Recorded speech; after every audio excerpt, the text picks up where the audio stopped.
And food count's still pretty even. Trying to do some last-minute transfusing action with these queens. Barely keeping a few of these alive, and I'm actually going to swing this back around. This queen still has energy. I think this was just a little bit of a blunder by Zelniq. And again, remember how Zelniq said after the game, yeah, losing those 4 queens really cost me the game. Imagine this push with 4 more queens, with that significant number of transfuses still left.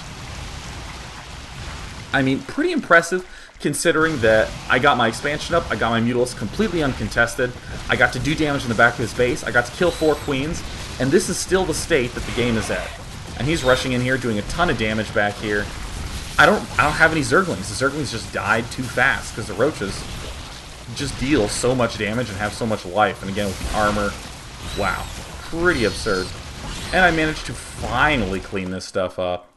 And okay, so what do you think at this point if you're me? You think, oh, okay, great, I've won. Notice here, even if this were a replay, you'd be like, yeah, wow, this is the easiest thing in the world. Day 9's a million years ahead. All this guy has is queens. He has his layer up. Is he getting any plus upgrades? No, he's just getting a Hydralisk den. Not too many drones mining, not a lot of saturation. Does have quite a lot of money stored up, but of course that immediately plummets the second that Hydralisk den finishes. So I'm just going to play cool. I'm just going to sit back and relax a little bit. I probably should get an Overseer and kill off all this stuff. I think that that's going to increasingly become the normal way to stop mass queens, or just any queens in the compositions at all. So just some general strategic stuff, but wow, yeah, this is actually looking quite a little bit more scary again. Because now these Hydralisks are another prime candidate for transfusions. And I'm running in here again with coincidentally good timing, as all his forces are directly outside the front. I don't know if I actually saw that. It doesn't look like something I would have prepared. Looks like a total complete fluke that I just happened to be flying in there when he was away. But you know, I'm 1-1 in my upgrades. Let's ignore the fact that that was really bad. I'm 1-1 in my upgrades. I'm almost 2-1. I'm almost 2-0 with my Zerglings. And again, I have so much food. Where? God, yeah, I just have so much stuff. Going to this unit counting station, I'm just going to read his army, right? Look, he has 11 Hydras, 12 Roaches, and 9 Queens. And I have 48 Zerglings and 22 Mutalisks. I just have a ton of stuff. And I even have 20 more drones than he. So, I mean, in this battle, I was trying to run these Zerglings up to kill off the Hydralisks. But again, I want you to see the transfuses. There's some transfuses going on at the front. Here, there's another transfuse there. And this Hydras, there's another transfuse. Transfuse is a unbelievably sick spell to micro in battle. And look at this. Suddenly, I was just like, oh my god, I'm not actually going to win this. Yep, there's another transfuse on the Queen. And I mean, look at it. Double-clicking on the Queens, he really hardly lost any Queens in that battle. Mainly it was the Hydralisks that fell. But I mean, there's more stuff coming from him. And is he making more Queens? It looks like Zelniq's finally stopped making Queens because those Hydralisks are super expensive. But again, I'm trying to engage here. I'm trying to just get another little force of Zerglings. Look at this front Queen.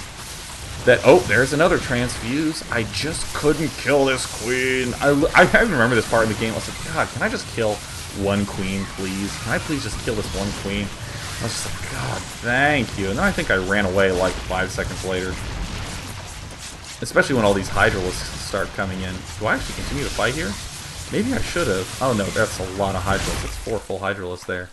Yeah, I mean, and remember after that first battle when it was 57 food versus 107 food?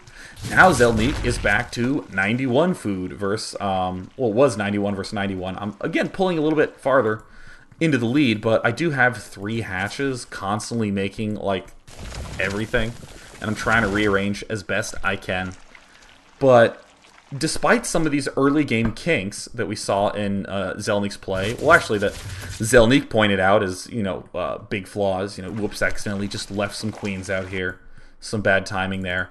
This is still absolutely terrifying a force to deal with. I just cannot possibly engage this force. The Roaches easily soak up the Zerglings.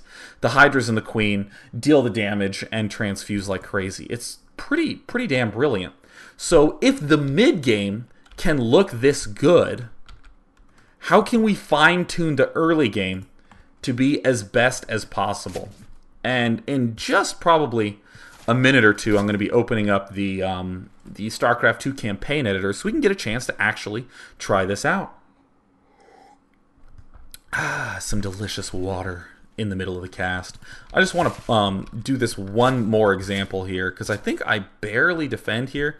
These queens are trying to march up here, but getting really close. I have a lot of spine crawlers here. This guy is like 10 feet forward. I don't exactly know why. He's just begging to be murdered.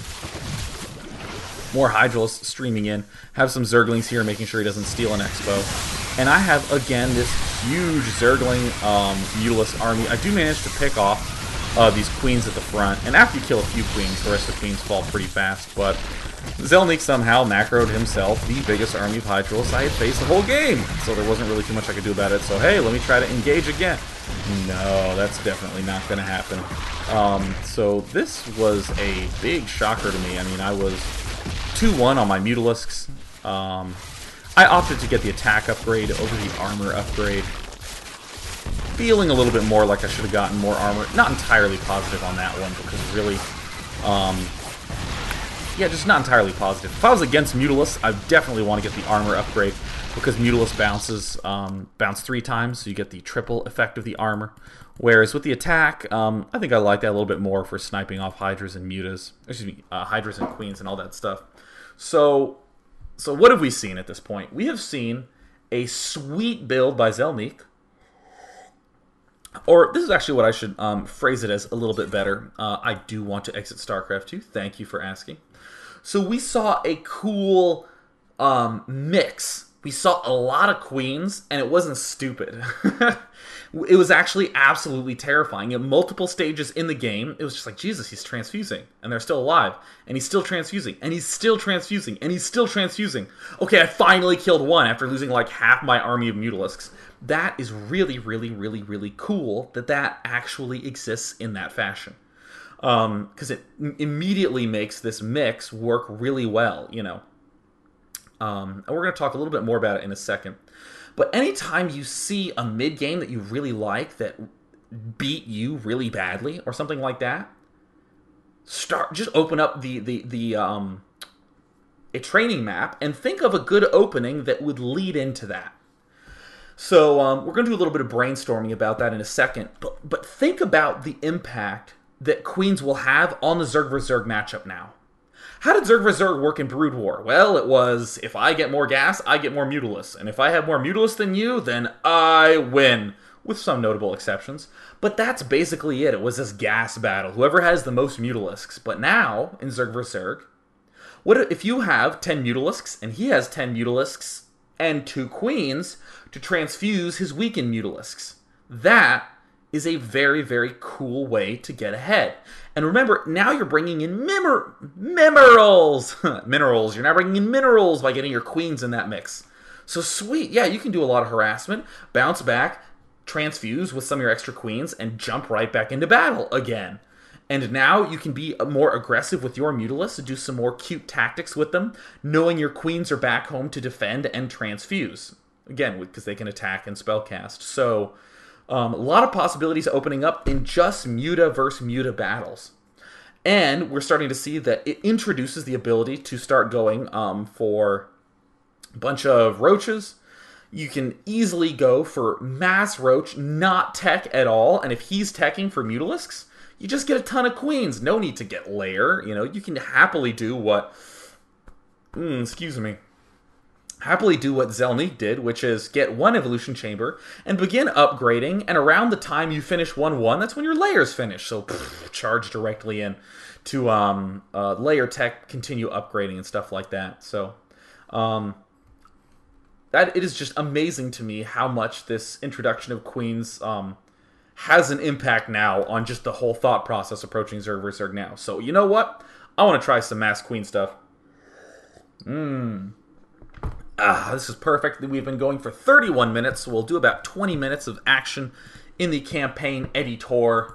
And it looks like the game should be loading now. Fantastic. So we are now going to be able to bounce into this game. And I always do a brief introduction of this map. There are many of these maps in existence at this point in time. This just happens to be one of the early ones created by the incredibly powerful American Terran player QXC, who actually was on the daily yesterday, so you guys should all tune into that. But anyways, it's a very simple build order tester. The idea is we have this clock up here. It gives us a little bit of information about how well we're doing. And we have just a very simple map. I mean, look at the mini-map. We have just a main, very small. There's one natural expansion, and there's just this little curved path over here. So, you know, if you wanted, you could fake scouting up here or something like that. So let's go ahead and fiddle around with this build order tester. And probably the most important thing to note is that if I hit Shift 1, it instantly resets me as Protoss. And resets my timer. Shift 2 resets me as Terran, and Shift 3 resets me as Zerg. It apparently has to reload the map, but, you know, no big deal. So I'm going to go ahead and send my Overlord out, and